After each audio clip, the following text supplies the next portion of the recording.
Hello, Warriors. Hello, team. We have the whole team here in Stelios. Oh, well, not the whole team, but just like the NFL Next Man Up, we have a great team. Someone's away, next man up, just like the NFL. How are you guys today? Ingmar, how are you? Steve, Ayaz Khan, good evening probably to you. Kman, Ryan, hi, Bran, James, Hugo, Glenn, Hannah, your new name. Welcome to Face. Chitan's a new name. Paul Blake, how are you? Getting some new people. Spread the word. Blake is gone. Okay. Ingmar. All right. So 4,000 gold should be $50 silver next, right? And we have Stel to talk about it on a record-breaking day. So, and that's in the face of a stronger dollar. Breakdown, it looks like to me, that 1650 level measurement would be pretty deep, maybe another couple hundred handles. So, guess you have to see if this breakdown holds. To me, it looks pretty good. It's happening with euro pound weakening, which makes euro your preferred short. And check this out. The end got to the line, not in the fashion I thought it would. I didn't think it was going to be shot from a cannon, but you know, the election, here we are. I'm trying it.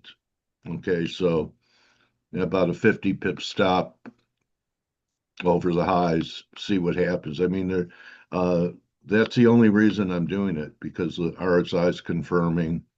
So I don't know, even if it comes off, if it's going to be the high. But you know, just out of principle, it's pretty overdone. Maybe we get 100 pip decline or something, or we could keep accelerating and I'll get stopped out, and that's okay. All right, you have to say, thank you. You know, I'm out. I tried it. It blew right through a technical area I thought would offer resistance, and I'm out, and I'll reassess and wait for another sign. So here's the gold, guys, and then I'll bring Stel in. See how it looks. You know, on the weekly, it looks like a parabolic advance, right? Silver is outperforming today. It didn't yesterday, but another parabolic advance. But if you drill down to some shorter term time frames, you know, we're diverging. There's a 1 hour on silver. There's a 4 hour on silver. Doesn't mean it can't just really continue like a rocket ship. But I'm trying this again as well with a 40-cent stop at 96. Anyway, the gold silver ratio had a big day yesterday and it's correcting. I don't think this is all of it. We could be pulling back before. I'm looking for about 85 or so. And S&Ps are up, but yesterday may have been short-term damaging. I mean, we had this last 4 hour candle into the close. I actually caught some of this, and so far the bounce looks feeble. So with that being said, I'm going to bring in the silver baron. Everything in Stel's house is sterling silver. His I toilet, wish. unlike Trump, who has a gold toilet seat, Stelios's family gets to use a silver one. I think I'm going to surprise you today with what I say, but let me take the screen. Blake, you know, I've been waiting because Blake teased me with it on Monday. Go ahead, All bro. right. Okay, I'm not going to start with yields. Let's start with precious metals. And um, I mean, for people who've been listening to me on Face for about a year and a half now, been long silver. I started at 23.10. People will remember this number, then 32. And as of yesterday, I own no silver, and I know it comes as a surprise. I'd be saying for a while that that 50 level is going to be very big, and I've been saying that 48 to 50 is going to be a big battle, and and I don't know what's going to happen there. But silver has caught up, not in a huge way, but it is catching up with gold, and we're at this level which is now critical. Everybody's looking at this because it's two peaks. There's the wait, hold on, let's go to a monthly one. So 19 is 81, what was it, 80, 81, and Yeah, then that was Hunt's, the yeah, the Hunt Hunt brothers. brothers, and then 2011, and we're there again. And we've been talking about this for months and months, and we are there. So what do we do here? Well, I want to wait and see and find out. I'm not going to run it. So what I've done is I've got rid of all my silver. I still have a little bit of platinum long, which is also doing great as all metals are, because I think platinum is still undervalued. But silver for me has reached the area. So what do I do here? I wait. Will we see 50 and a break above? If we do, then you're no doubt going to see shorts covering, because there's going to be quite a few people shorting it against that number. And there's going to be new longs because it's going to be a technical breakout, a huge one. So the most likely scenario is if we break above, we go another buck straight away, and then we see what happens, because it could turn out to be the mother of all false breakouts. You never know. So at this point in time, where the easy money, in my opinion, has been made, at this point in time, I step out and I want to see what happens. Personally, I think that markets in general are insane. Valuations are crazy. You have this thing with Nvidia and OpenAI and Oracle, and they're each, Yeah, I wanted to ask you about it. I know you're younger than me, but I've never seen, have you ever seen that before? Because I'm going to ask Larry Tentarelli about it.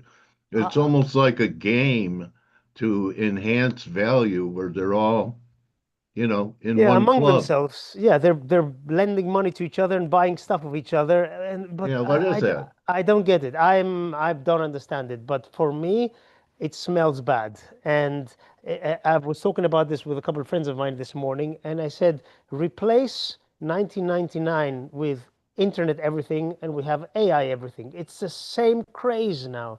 And I was there. I remember what happened in 1999, 2000. And I'm not saying we're going to have a crash, but man, these markets eventually are going to roll over. And the problem is, because so many people have made so much money on these stocks, they're going to sell no matter where. I know people who have, I have a couple of friends who are, who've been long Nvidia from, 30 and still long. And this guy's saying, okay, if it goes, it's 186. If it goes, starts breaking down 170, 160, 140, I don't care. I'm making money. So you're going to see a lot of people getting out or trying to get out at the same time. And that scares me. And it scares me because they're going to be selling everything, even gold, They're which, brave now still because the yeah, market's going, oh, I don't care if Nvidia comes off $20, $30. yeah, But when it does, we'll see what their emotional temperature is then. yeah. It's different, right? Yeah. And you've heard me for months now saying for gold and silver and platinum, I think we're going higher. I think we're going higher. This is where I'm starting to get really nervous. Even though, look, I mean, the gold chart is just a parabolic uptrend. So there's nothing technically bearish about this, but I would definitely not chase it up here.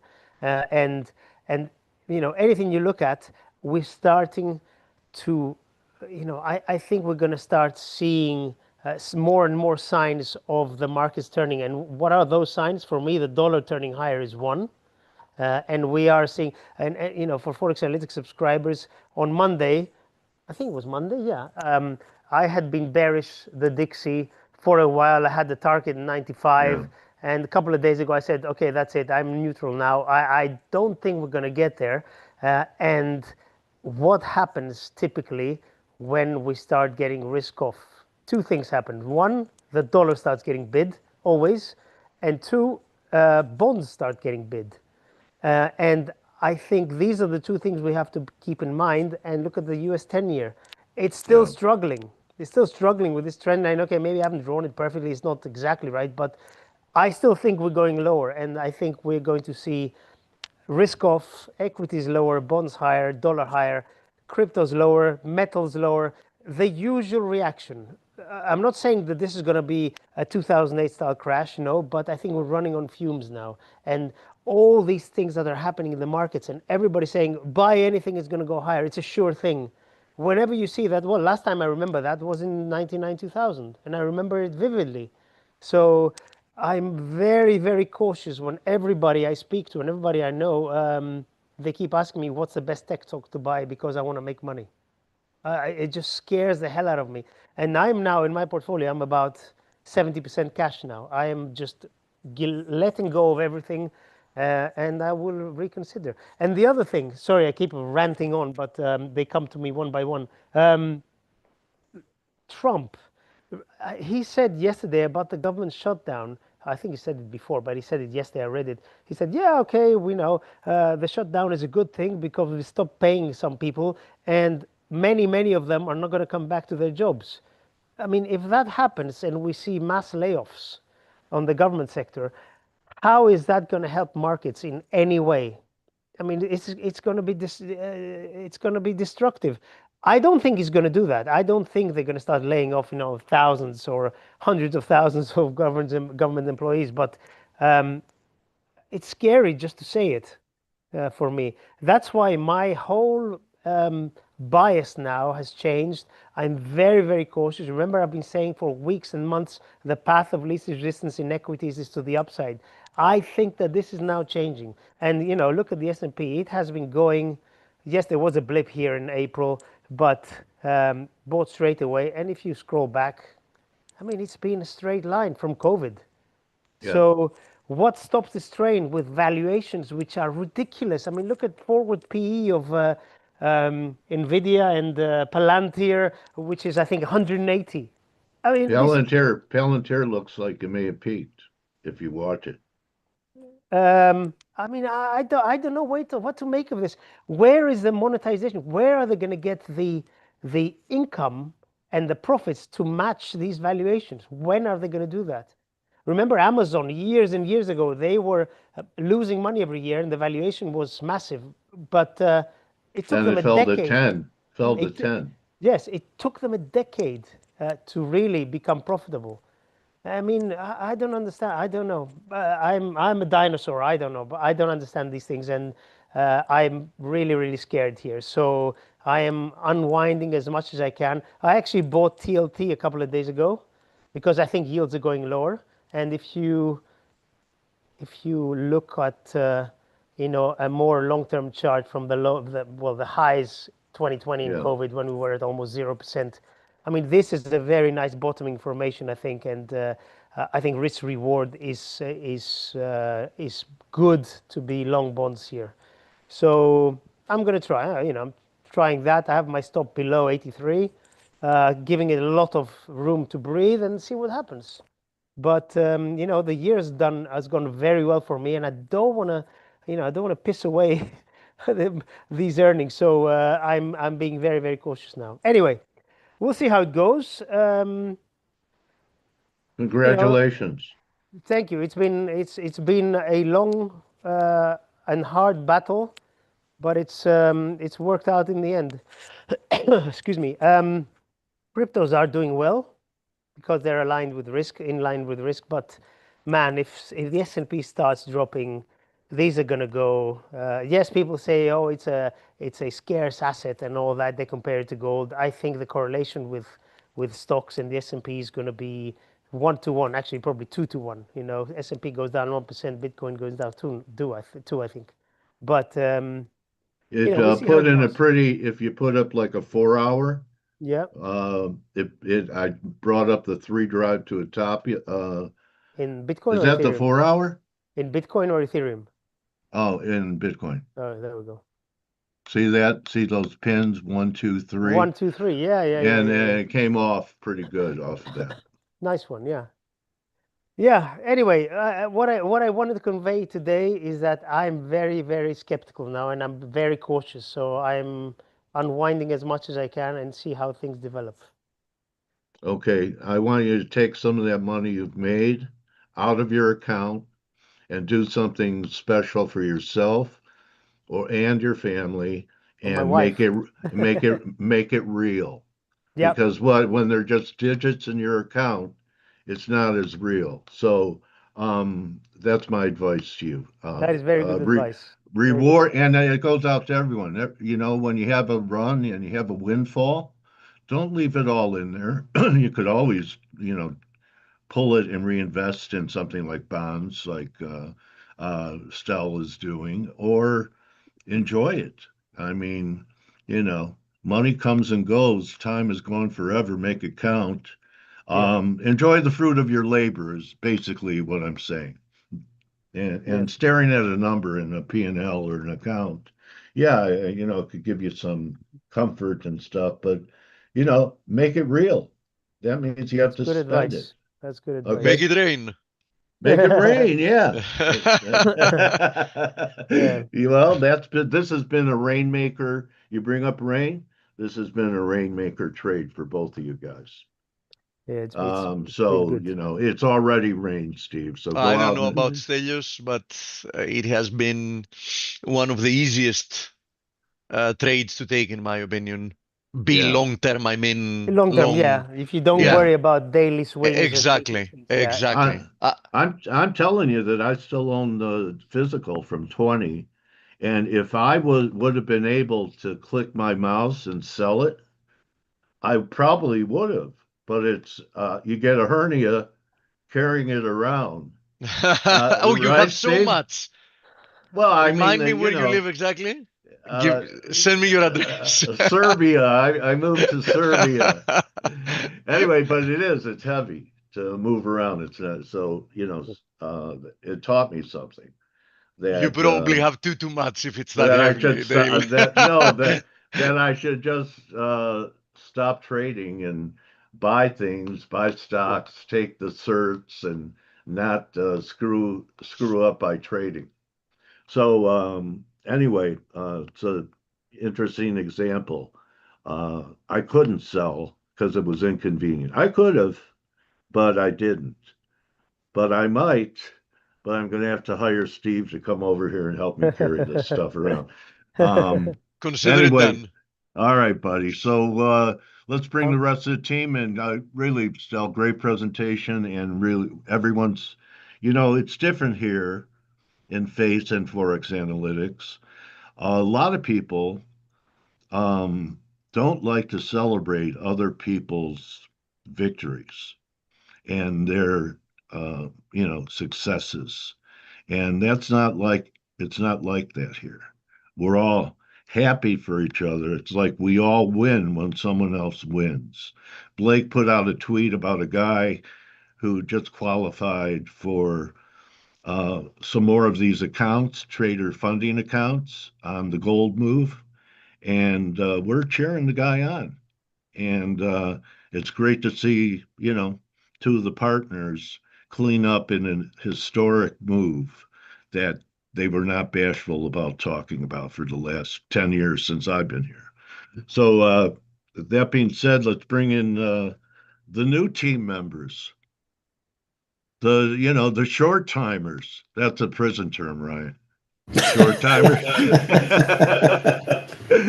I'm kind of scared with your familiarity in prison terms, Yeah. Dale. Oh, I've been in I overnight. don't know how I should perceive that. Well, I've been in overnight, when I was a young crazy guy. So anyway, when we talk about the dollar here, guys, um, do you believe? Are you buying this breakdown here at support in euro? Ryan, do you Uh, believe? I mean, do you believe the breakdown, or should we be looking to buy it here? It's bouncing okay. I mean, that 116 is a bit of a level, and you got a couple of lows underneath 115, 70, 75. It's going to it's coming off, but it's going a bit slowly. Obviously, a lot of what's happening is what's happening in the yen, which is rockets at the moment. I'm not looking to buy euro dollar here. Um, I'm long dollars in dollar yen, and I'm happy to sit that side. And I can see the dollar remaining a bit firm for a while, so we could see more downside in that euro dollar. Breakout. Okay, so this is Steve. You're here. Is this what you're waiting for? You need a close above it to Yes, be for a confirmation of the dollar breakout. we are practically there at the moment. Okay, so they have one more chance to maybe try and turn it back, but it does look like and it's really fascinating. It's had zero effect on metals. Almost supports the metals move. So far, that's one of the things we were talking about yesterday on the morning edge.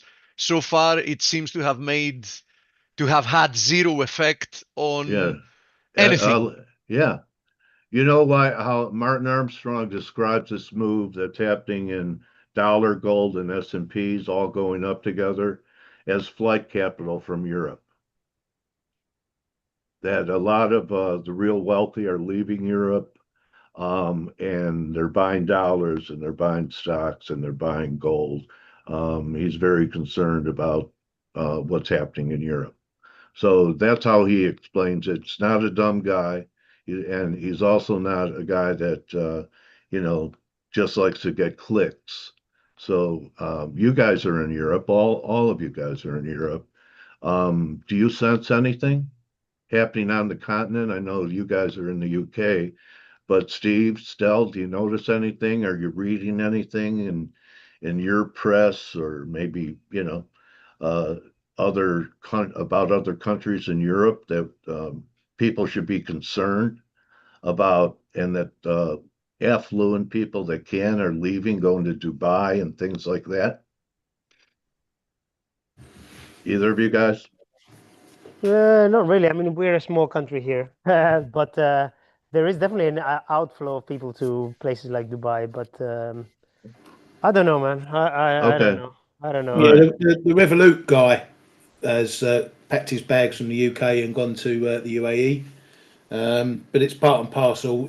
You know, there's tax things Oh, going on. yeah, Italy, there's taxes. Yeah. yeah, Yeah. Italy is apparently seeing a big inflow of rich people because they've got lower taxes. Milan properties shooting up through the roof Yeah. apparently. So the money moves where money moves, doesn't it, Dale? Yeah. Where it's treated the best. Yeah. And that means lower tax rates and probably not in CBDCs. The ECB was talking about launching the digital currency in October. Doesn't look like that's going to happen, so that's pushed off till January. You think it's going to happen in January? And what impact do you think it's going to have on markets now that it's becoming, before it was just kind of like a science fiction novel, but now it's, on the doorstep, especially in Europe. What do you got? Are you guys doing anything special to plan for it? The No, conversion? I don't think it changes anything. You know, the cash is a dying thing at the moment anyway. Everything you do is electronic.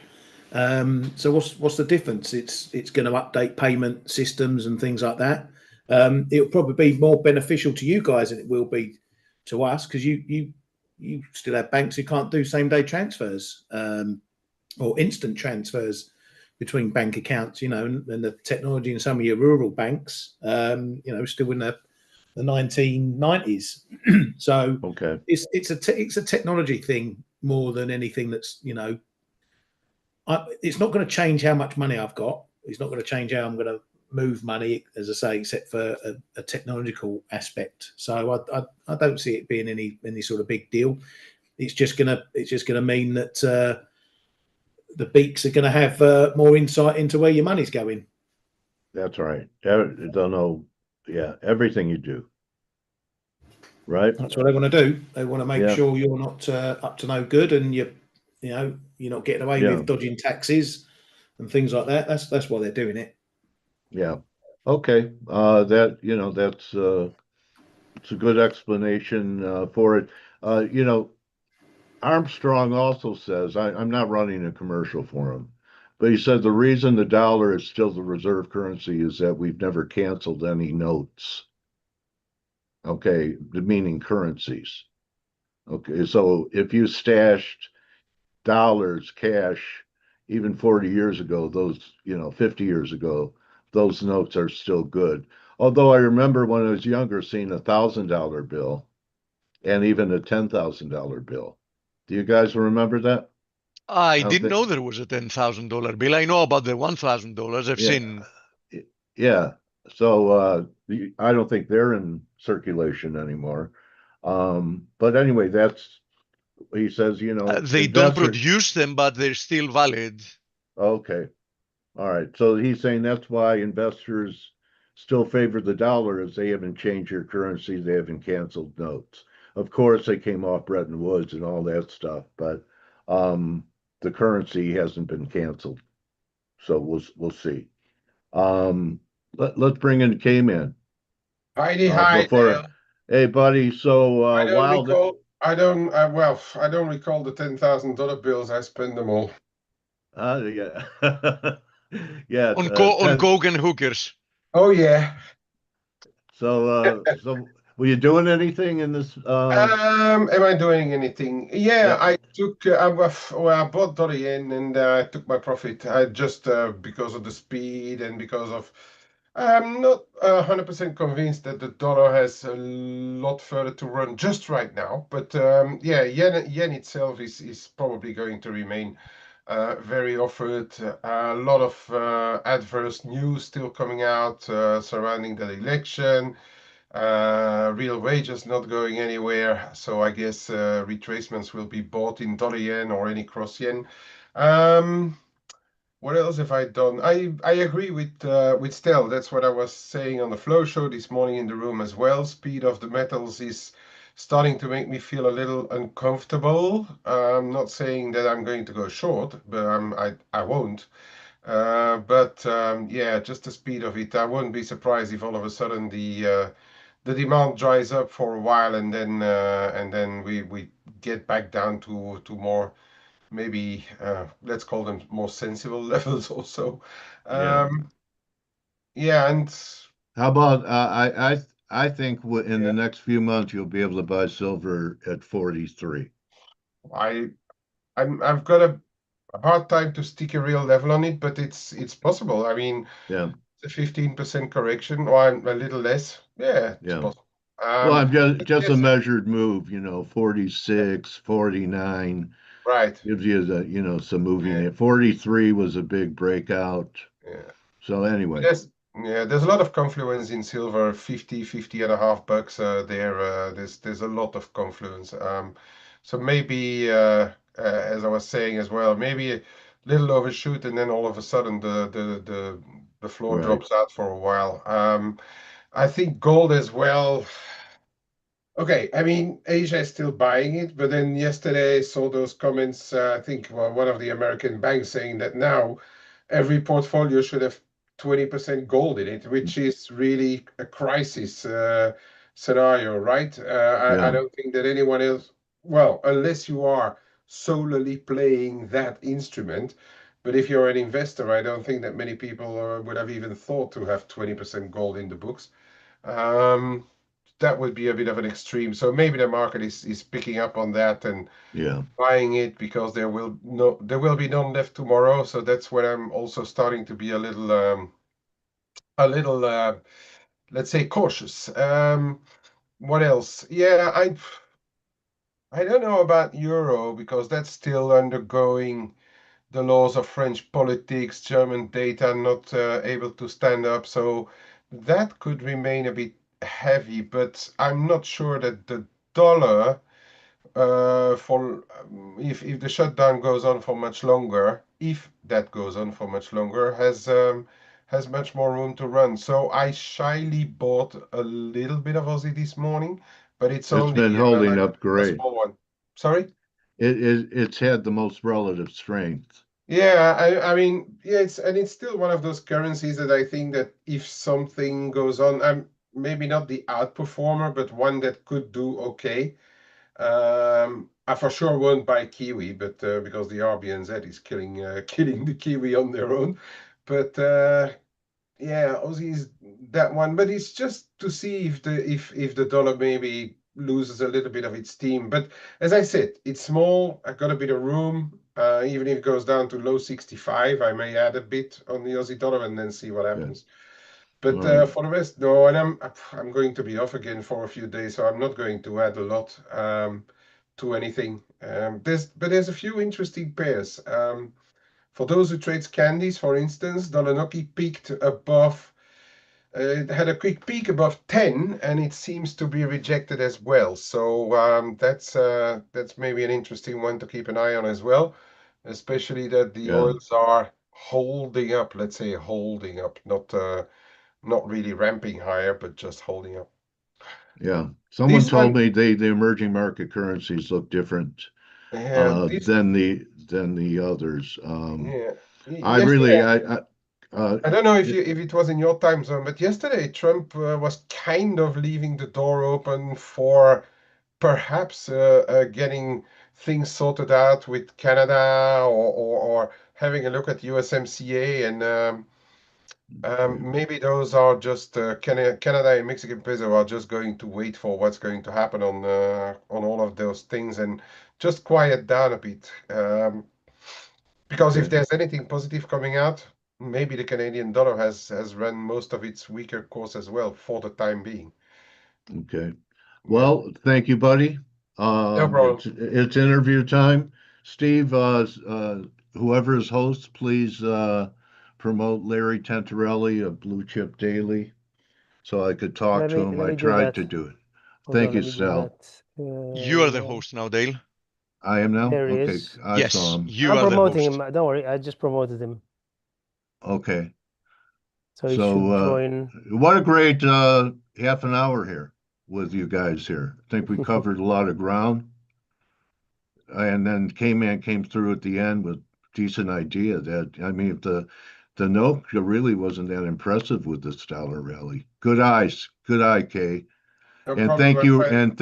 and thank you, Ryan, my buddy, short timer, and Steve and Stel. I see Gregor's here as well. Gregor, come back tomorrow, man. Yeah, Greg, and let me know you're around. I will. Yeah, Okay. All right. Well, thank you guys. See you all tomorrow. And now we have Larry Tentarelli of Blue Chip Daily with us. Larry, great to have you back. I know you're making hay in this kind of market. It's going to be interesting to hear what you have to say. I'm going to stop sharing so that you could. And welcome back to F.A.C.E, my friend. Dale, good morning. Thank you for having me back on. Yeah, it's great to have you. So, what isn't going up? Maybe that would be a shorter webinar. I know, right? So yeah. what I know that you like to talk big picture. So what I brought, just to start the conversation is really the four groups that I've been most focused on over the past few months and where I'm still seeing it. So technology and AI, nuclear, defense, and then the diversified miners. It's not just gold, but steel, copper, pretty much everything. Anything that if you drop it and it hits your foot, it hurts. That's right. That's right. All right. Larry, before we get into this, I wanted to ask you this. The transactions that are happening between OpenAI and all the other chip makers and stuff, where they're giving part ownership, and then they're investing in these companies, and then they guarantee sales from all this commingling of interests of these companies. Have you ever seen anything like this before? I can't remember.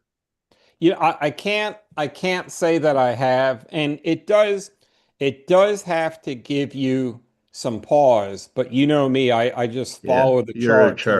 Yeah, I stick with the charts, and at some point, it may come around and we may have to pay the piper, and it'll show up on the charts. But yeah, it's definitely something to think about.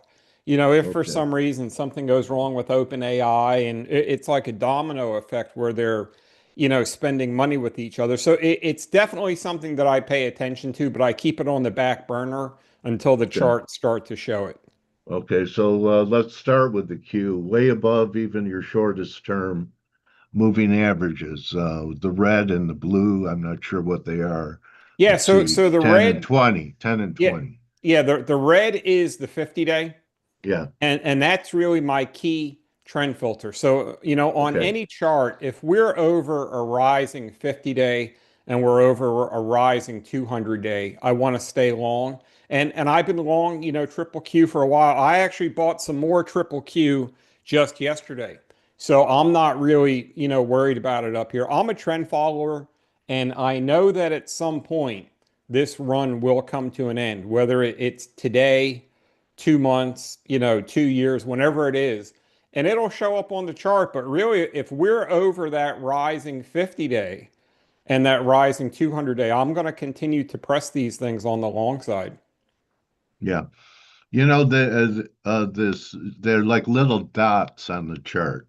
And I've made the case before that all it'll take is 1, 2, or 3% down day to break trend, because we haven't seen anything like that. That looks better. The uranium looks better, but the Qs and the S&Ps, see, they almost look like dots on a chart. Compressed ranges. Yeah, since then and even more now, where the market feels strong, but the chart, it almost feels like it's levitating. And just if you had 3% or 2% down day, I think it would take out at least your 2 short term and get to the 50. Yeah, the 50, it looks like the 50 is $24 away. So maybe, Okay. 3 or 4%. We had one test of the 50 beginning of September. But really, Yeah. the way that I see this, it's a lower volatility uptrend. And what's happened is just buyers, Okay. anytime there's a pullback, right? Yeah. The, Yeah. the buyers come right in. But maybe one of the strongest things that I see, Dale, and you and I are on social media all the time, right? Yeah. And I always see, the bear case over the past 2 or 3 years has been, breadth, breadth, breadth. But if you take a look, so I track 81 ETFs, unlevered, Yeah. all across the world. But if you take a look, so these are sorted by their distance to the 52-week high, right? Yeah. So everybody talks about the Mag 7 and the market needs the Mag 7. But if you look at these, this is closest to the 52-week high. So you've got global defense, copper miners, Yeah. utilities, the UK, right? Aerospace and defense, more utilities, natural resources. You've got to go down. Here's industrials. Here's Europe financials. You've got to go down halfway on the screen before you get to the Mag 7. So Interesting. you've got So, everything. Everything's yeah, breaking out. it's an everything bull market. It's, Canada, there's no Mag 7 in Canada. Emerging markets, Europe, right? There's no Mag 7 in Europe, biotech. The key thing that I see, Dale, is this breakout it's not a narrow breakout. It's super strong because you got to go all the way down the middle of the screen before you find the Mag 7. In the old days, triple Q would be up here and then, You're right. tech, it would be all tech. And it's not all tech right now. So that No. gives me some confidence that this move, it's got some legs to I it. tell you, that's I've heard people talking about being long XME and short tech as being a great move. And this rotation into commodities Yeah. long term is not that bullish for the market and for the economy, because it's saying that the Fed has thrown in the towel and we have bull markets in everything. I just wanted to ask you one thing, because I like to remember Phil Donahue. Yeah. He was always the devil's advocate. Sure. So I know the bull case. So I Yeah. just wanted to, does 16, 17 VIX instead of a 14 or 13 VIX mean anything to you with the market making new successive highs after highs for weeks and months? I've got to tell you, it's a good question. I don't pay too much attention to the VIX. So I really I can't say either way. Okay. All right. All right. So Anything else you wanted to cover? Are the bonds, anything interest rate sensitive starting to pop up for you? Because the Fed is easing. Yeah, here's the thing, the Fed is easing, but inflation is still a problem. Inflation is still above target. And the last time the Fed started to ease, back in 2024, bonds went straight down. So it's tough Yeah. to just buy bonds because the Fed's easing. Because historically, when the Fed eases, it should stimulate the economy. And if it stimulates the economy, that puts upward pressure on bond yields. So, and that's why I think that you've seen, the bond market just can't figure it out. I don't really have anything in the bond market right now. It's a tough trend. I think, shorter term traders can get a hold of some of that volatility. But for me, just when I take a look at the bond chart, it's a tough chart. Okay. Anything in the energy field? Nat gas has had a decent run in the last few months. Yeah, a lot Go of ahead. good energy stocks. So really, as far as nat gas, I don't follow nat gas too closely, but I do follow the stock. So EQT, is not bad. WMB is another nat gas energy stock. Pretty good chart. Looks like it's trying to Yeah. break out right there. So actually, when you look at that longer term chart, that's a pretty good chart. Yeah. That's a bullish chart. I've got some CVE. So this is Synovus Energy. They're up in Canada. And if you can take a look, the weekly's got some work to do, but this daily trend, it's a really nice daily trend. So, CVE is good. Shell, I know you've got a lot of listeners that are overseas. So Shell looks like that's trying to break out right now. That's a really nice chart. You can see That that's looks got good. a really, really big, what is that, about a 2-year base, right? Looks like the handle. Yeah, yeah, that Shell looks like it's trying to go, right now. So that's a really good chart in energy. Have you been on any of the quantum stocks? They've been really the stars, I guess. They've been going parabolic. They have been. So I don't have probably the closest thing that I've got to quantum. I don't have any direct exposure. So I've got Palantir, Nvidia, things like Okay. that. I cover the quantum for my website because we've got a lot of active traders on the website. But Yeah. personally, I don't have any of the quantum stocks. But yeah, they've been super strong. All right. Well, Palantir has had a couple rejections, and it had a bad one last week, and it's trying to come back. So your 50 days at 120. Yeah. See that 50 bad? days at 170. So Palantir, it Oh, trades in big ranges. So really 150, that's the support line. If you look at 150 okay. here, you can see it topped here for a little bit at 150. And then but Palantir, it's up Yeah. 350% in the past year. So it's going to pull back sharply when it does, big sharp pullback here. I think this right here was a 25% pullback in about a 10-day window or something. Right. Right. But then it made new highs. And I think as long No, I don't think we made new highs. We didn't take out you're that actually right. Yeah, you're actually right. We didn't take out the new highs as of yet. It's Yeah. close, but Yeah. I think, I've been in Palantir for a while. And if you're bullish on the market, if you're bullish on AI and tech, Palantir is a closet tech defense stock. Yeah. Palantir gets a Yeah. ton of business from the U.S. government. So if you're bullish on tech or defense, I think you've still got to be long Palantir. If Palantir closed below, 148, something like that, then I would get more concerned about it. Okay. Okay. So that's uh kind of a poster boy for AI.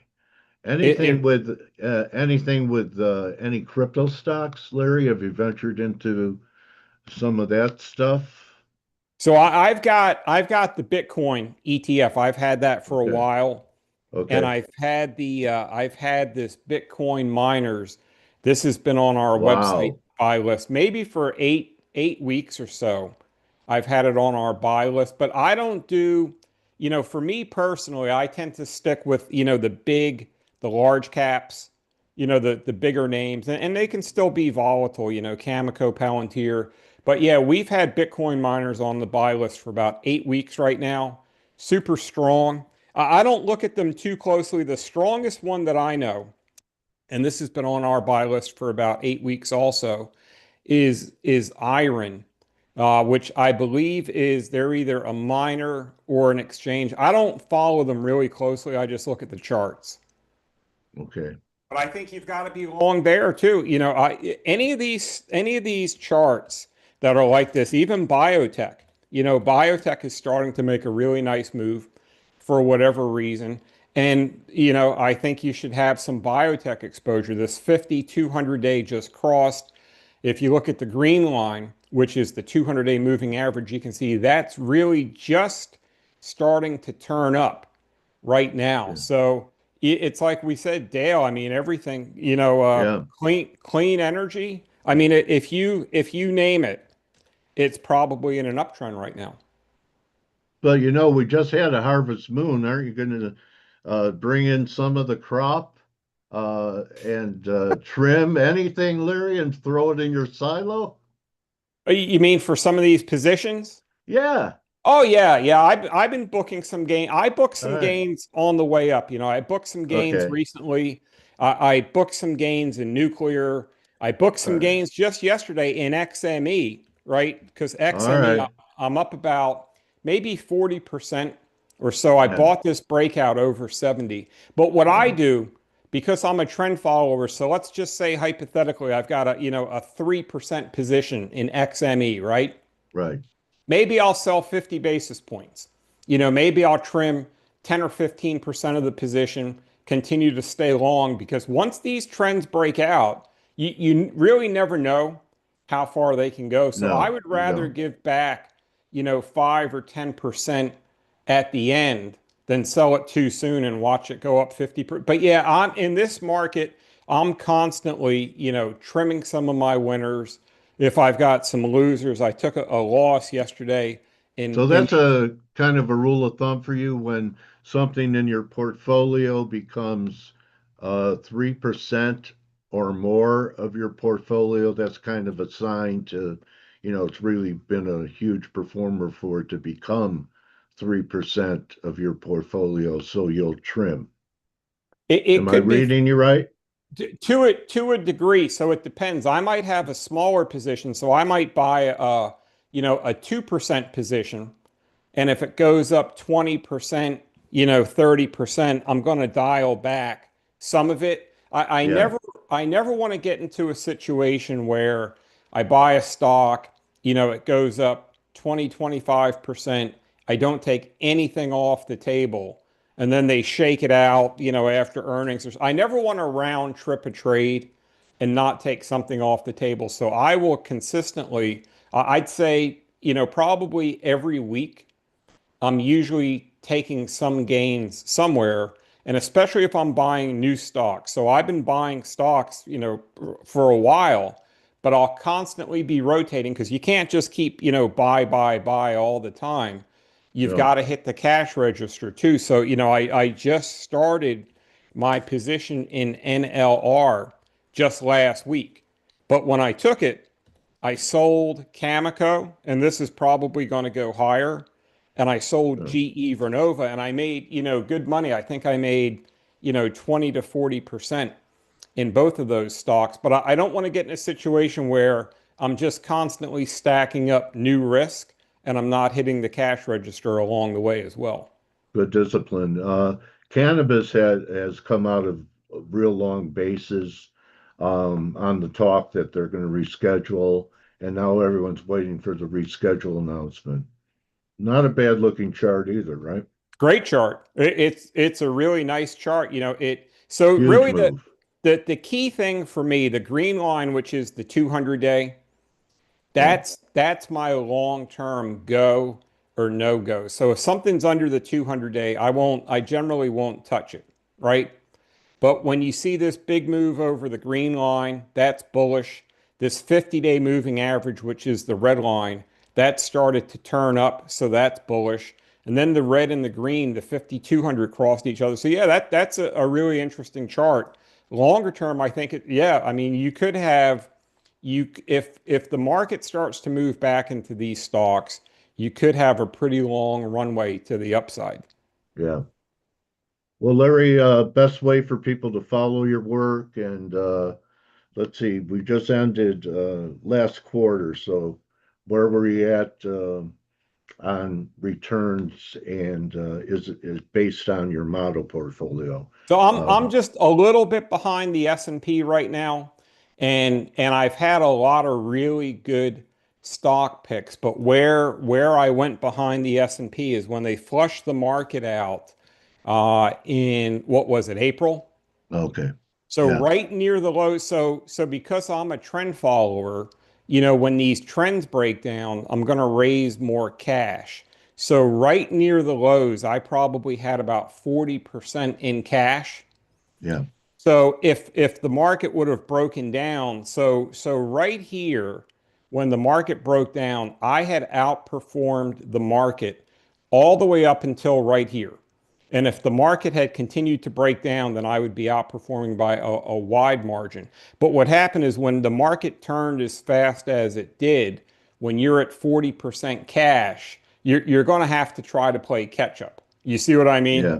Because Yeah. I'm not going to go from 40% cash to 100% invested right away. And it took time for these things to get back over your moving averages. Right, right. So, if it wasn't for all the cash and some puts I had, I'd be ahead of the S&P by about 600 basis points, but I'm not right now.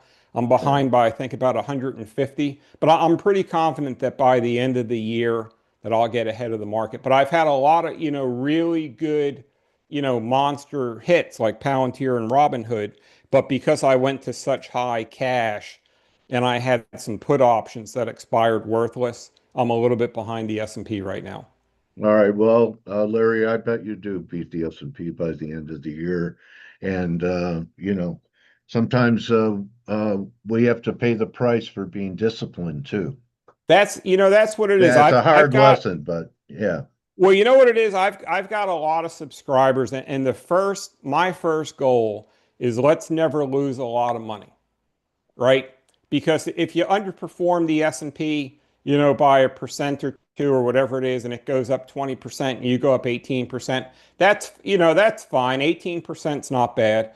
But I never want to get into a situation where the market gets hammered for whatever reason, like we saw in 2022. And then you sit there and you're down, 20% or 30% for the year, and you say what happened, and you can't dig your way out. So yeah, when this market broke down as fast as it did, because I do manage risk, I had a lot of cash, and it has been a lag on the way up. But when I look at my positions, the stock buys, we've got some, home run trades that are in there, and I'm pretty confident that by the end of the year that I'll be ahead. Okay, I would not bet against that. I And appreciate that, Dale. so Larry, where do people go to get involved with you? Get your letter, or follow you. Yeah, We two know on places to X. find me. Yeah, All right. and I appreciate you asking. So Blue Chip Daily is my website. So if you go to Twitter at Blue Chip Daily, if you go to my website, bluechipdaily.com, and you can see I've got a bunch of videos on there. We got fortunate. We did catch that bottom about 2 days off the bottom in the S&P. And then you can just go through. If you go on the website, you can go through, see some of my ideas that I've posted over time. We've got a 1 month membership. We've got a 1 year membership. You can cancel it at any time. But we've had a lot of really good, nice winners off the website this year. Okay, and congrats on getting some airtime on CNBC and standing next to Tom Lee. Yeah, When Tom I saw Lee. that picture of you and Tom Lee on the floor, I was waiting for horns to come out of your head. Both Yeah. of you guys, not because you're the devil, all right, because you're bulls, all right. So Yeah. there you go. Tom with There's two Dan guys. Ives. Dan, Well, how about Dan Ives' wardrobe? Dan Ives looking like he has his pajamas on the floor. Yeah. All right. Who else? What else you got? Those are the two big ones. But yeah, All I've been right. fortunate. We've been on TV. But yeah, no, Yeah. it's been good. And, Dale, these trends, as long as they stay up, I'm going to stay long. But you know me, I don't fight the market. When they start to break down, then we'll reevaluate. All right, Larry, you're missing a picture with that guy, Dale Pinkert. Anyway, it's great talking to you every quarter. Uh, Good luck on the finish. We'll be talking near the end of the year, early next year. I'm always rooting for you, Larry Tentarelli, and people should check out what Larry does because he is a very disciplined guy and has a great eye for picking individual stocks. If you're not passive and you want to be active, here's your source. Dale, So I really appreciate it. Always kind words from you, and I'm always glad, for the opportunity to come on and talk with you. good hunting, Larry. You too, Go my get friend. him. Have a Go great get day. him. People are thanking you, and that's a wrap, everyone. So don't just count your stocks like Larry, count your blessings. And I know Larry does too. And you're welcome, everyone. Have a great day. Could join the team in 15 minutes on the morning edge. And we'll see everyone tomorrow. You're welcome, everyone. Adios.